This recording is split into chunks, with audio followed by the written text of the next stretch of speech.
asalaamaaleykum wa rahmatullahi wa barakaatu. Saa su nit nekkee ci lu ko amalul benn njariñ di sànq waxtoom te léeg-léeg sax mu wara ci moom bàkkaar su boobaa moroomam baa ko gën a ndaw ma nga ci ak leeral nekk ci lu ko amal njariñ loo xam ne aw yiw la koy jural. ndax jamono yi nga xam ne as imaam ca Gàmbi ma nga taxaw ca kaw minbar ak ni njàkk amee daraja day wax ay kàcc jigéen ñi yoo xam ne soxna Aysatu Sekk décrire na turu Sëñ Tuubaa yi nga xam ne yàllaa ko def nii mu mel mu delloowaat lépp boroomam Abdullahi wa xadimu rasulihi mu décrire ko.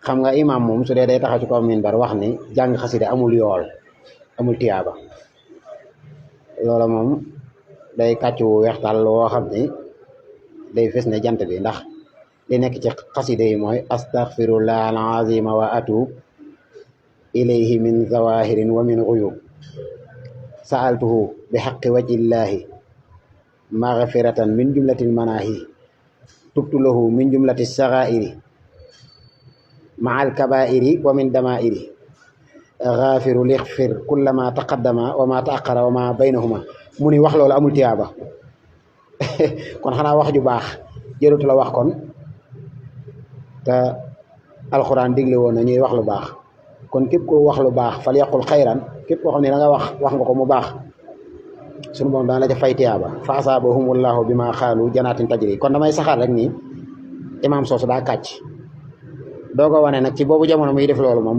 soxna soo xam ne jigéen la sax waroon a tal àddina ak taaram ak sellaayam mu seetlu rek ci biir am xelam ndax sëñ bi dafa yomb mu dugg ci xolu ko dof ci xelu ko doful ab dof bu xamadi xumrullaahi mooy dof boo xam ne day caaxaan moom dong nga mën a réere sëñ bi, waaye borom xel mu sell ku ñuy tuddee an nabil day yomb ci loolu mu xam kan mooy Sëñ Tuubaa. déglu leen nag soxna Aysatu Sekk nii mu décrire Abdullahi wa xadimi rasulihi dana tontuwaale sax ñi nga xam ne ñoom dañuy woote nee nañ ay kennal ngir ñu xam ne loolu du waxi sëñ bi, ñoom seeni waxi bopp la. seeni mbokki taalibe yi la waxoon ni ma leen waxoon rek du leen bàyyi mukk ngeen daanu, dañuy jàppanteeg yéen loxo xamal leen ni ñëw leen ci dëgg, ñëw leen ci li ñu sëñ bi woo te bañ a fent li ñuy tuddee al iftira baaxul. kon déglu leen soxna si ni mu décrire, xam naa ci tubaab la ko wax waaye tubaab yi dëggu gi mu dëggoo tax même ku déggul tubaab sax dana war a xam ni kii li muy wax jub na, te boole na ko itam am mbind ba leeral cëru suñu borom muy Abdullahi, leeral xadim rasulihi muy liggéeykatu yonente bi. Abdou lan la doon ak xadim lan la doon leeral na ko, nañ ko déglu te ñaanal ko. Assalamu alaikum wa rahmatullahi wa barakatuhu. Alors, il y a quelques jours, j'ai reçu le message d'une sœur qui me disait qu'elle s'inquiétait du fait que le surnom de Cheikh Ahmadou Bamba était Khadim Rasoul, donc le serviteur du prophète, sallallahu alayhi wa sallam. Elle se demandait si ce n'était pas du shirk, puisqu'on ne devait servir qu'Allah. Et du coup, avec l'approche du Magal de Touba, je me suis dit que ce serait une très bonne occasion de déconstruire cette idéologie, Inch'Allah, au cas où il y en a d'autres qui pensent la même chose. Alors, nota bene, petit disclaimer, cette vidéo n'a pas du tout la prétention de traiter la Mouridia dans son ensemble. J'aimerais juste apporter une autre vision en ce qui concerne la servitude envers Allah, en me concentrant seulement sur le titre Khadim Rasoul, et aussi tenter de montrer comment Cheikh Ahmadou Bamba devrait être une référence pour tous les musulmans, juste avec ce titre. Première chose à savoir, le titre complet est Abdallah wa Khadim Rasoul, qui veut dire esclave d'Allah et serviteur attitré du prophète sallallahu alayhi wa sallam. Il y a donc une différence entre les termes utilisés pour la servitude envers Allah et celle envers le prophète sallallahu alayhi wa sallam. Le terme Abd appartient à la même famille que le mot Ibadat, qui signifie l'adoration, et fait donc référence aux actes d'adoration comme la prière, l'invocation, le jeûne, le hajj, etc. Et ensuite le terme Hadim, qui appartient à la même famille que Hidma, qui fait donc référence au travail, au service, aux faveurs, etc. On peut parfaitement voir qu'il y a une distinction entre le statut d'Allah et le statut du prophète sallallahu alayhi wa sallam avec ce titre. Il n'est donc pas question de shirk. Cela dit, certaines personnes vont toujours trouver ça problématique, le terme serviteur du prophète sallallahu alayhi wa sallam. Mais en réalité, je pense que c'est un problème d'idéologie, parce qu'en fait, on a toujours du mal avec les termes servitude, obéissance, soumission. On trouve ça hyper péjoratif, hyper négatif, hyper dégradant. et surtout quand c'est envers une personne. Et s'il y a un point en lequel je crois et que j'aimerais apporter ici, c'est qu'en fait la soumission envers Allah peut parfois passer par l'obéissance ou la soumission à une personne, sans que cela ne soit du shirk. Je répète, la soumission envers Allah peut parfois passer par l'obéissance et par la soumission envers une personne. Et je rajouterais même que Allah peut parfois nous tester en nous demandant de nous soumettre à quelqu'un. Par exemple, les parents. Et il faut se l'avouer, il faut beaucoup d'humilité pour pouvoir le faire. Un très bon test, n'est-ce pas? J'ai d'autres cas de figure par exemple. Un d'ailleurs qui fait très polémique de nos jours, c'est que l'islam commande l'obéissance de la femme envers son mari. Et on est d'accord, la femme soumise à son mari ne commet pas de shirk. Et je dirais même qu'au contraire, elle cherche l'agrément d'Allah. Troisième exemple qui fait encore plus polémique, l'esclavage est légiféré en islam. Ce n'est pas encouragé ou instauré, mais c'est réglementé. Et d'ailleurs, selon l'imam al-Dahabi, un musulman esclave qui fuit son maître commet l'un des 70 grands péchés de l'islam. Et il est aussi rapporté dans le Sahih Muslim que l'esclave musulman qui est obéissant à son maître et qui est aussi obéissant à Allah a double récompense.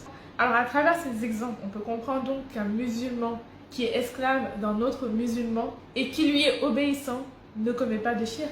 Par contre, oui, ce qu'il faut garder en tête, c'est ce hadith qui dit que point d'obéissance à une créature si cela implique la désobéissance à Allah. En somme, l'obéissance devient haram lorsqu'on te demande de faire quelque chose de haram. Mais l'obéissance et la soumission en tant que telle sont parfois des vertus. On doit obéissance au prophète, on doit être des serviteurs du prophète. Et pourquoi c'est si difficile de l'accepter pour nous? C'est en fait parce que de nos jours, on vit dans un monde qui crie à la liberté, à l'émancipation, aux droits des femmes, aux droits des hommes, aux droits des enfants, aux droits des animaux. On crie liberté d'expression, liberté de sexualité, liberté de s'habiller, liberté dans la façon de vivre, liberté, liberté, liberté. Et c'est même malheureusement à cause de cette idéologie que certains musulmans délaissent l'islam, la trouvant trop compliquée, avec trop de règles, etc. Et c'est pour ça qu'on se concentre trop sur nos droits, mais pas assez sur nos devoirs. Et c'est ainsi dans ce monde qui crie liberté que Cheikh Ahmadou Bamba, ou encore Serigne Touba, ou encore Abdallah Wahad Barasoul, est une véritable miséricorde d'Allah pour nous, une inspiration pour tout musulman à se rappeler notre véritable statut, c'est-à-dire le simple statut d'esclave ou de serviteur. À travers ce titre qu'il a obtenu, le Cheikh nous rappelle aussi que celui qui se rabaisse le plus est celui qui est en fait le plus élevé, le plus proche d'Allah. De plus, être au service des gens est l'une des meilleures choses auprès d'Allah. Et donc, au lieu de se sentir offusqué lorsqu'on parle de servitude, d'obéissance, de soumission, nous devrions plutôt être fiers. C'est pas facile, hein? Mais il faudrait être fier d'être au service de sa famille, fier d'être au service de ses parents, fier d'être au service de sa communauté, fier d'être au service de sa religion, fier d'être au service d'Allah et de son messager, Muhammad sallallahu alayhi wa sallam. Et à ce titre, quel meilleur exemple que Cheikh Ahmadou Bamba? Lui, dont la servitude se traduit d'abord par un amour profond envers le prophète sallallahu alayhi wa sallam. Un amour prouvé par la parole et par les actions. À travers des milliers de textes, le Cheikh n'a cessé de combler le prophète d'éloges, de prières et de louanges, donnant ainsi encore plus de sens au nom du prophète sallallahu alayhi wa sallam, parce que Mohammed, ça veut dire le digne de louange. Son service au prophète Mohammed sallallahu alayhi wa sallam, c'est aussi la revivification de la sunna. Non seulement le Cheikh vivait la sunna, mais il l'a aussi enseigné, il l'a propagé et il l'a fait aimer de ses disciples. Il nous a laissé en héritage ses hasaïd, des textes versifiés par lesquels il nous enseigne le fiqh, le tasawuf, le tawhid, le bon comportement, etc., etc. Il nous a aussi laissé en héritage une descendance qui a su perpétuer son travail. Des guides qui vivent eux-mêmes dans de modestes conditions, mais qui vont pourtant investir des milliards dans les mosquées, les maisons d'Allah. Il nous a laissé en héritage une communauté qui se désigne, attention, comme Mouridullah. Mouridullah, traduit de l'arabe, veut dire aspirant à Allah. Donc des personnes qui ne cherchent que l'agrément d'Allah dans leur vie. Bref, et tout cela sans parler de ses prodiges, des choses miraculeuses qu'il a accomplies, de sa lutte pacifique contre le colonialisme, de son écriture extraordinaire et volumineuse, de sa maîtrise de la langue arabe, de sa connaissance théologique inexplicable, de sa pédagogie en tant qu'éducateur, etc., etc. Cette dévotion qu'il a accomplie envers le prophète sallallahu alayhi wa sallam durant toute sa vie n'est qu'une preuve de son adoration envers Allah. Le cheikh respectait scrupuleusement tous ses actes d'adoration envers Allah, Et il a aussi fait de sa servitude envers le prophète sallallahu alayhi wa sallam une forme d'adoration envers Allah. Voilà, c'est tout pour cette vidéo. La conclusion de cette vidéo, c'est que nous devrions tous aspirer à être des esclaves d'Allah et des serviteurs du prophète sallallahu alayhi wa sallam. Mais plus encore même, des serviteurs du prophète. J'espère donc que cette vidéo a été utile. Je vous souhaite une très belle journée et surtout, je vous souhaite un très bon magal. Abonnez-les, aimez, de partager, de participer, d'envoyer un cœur.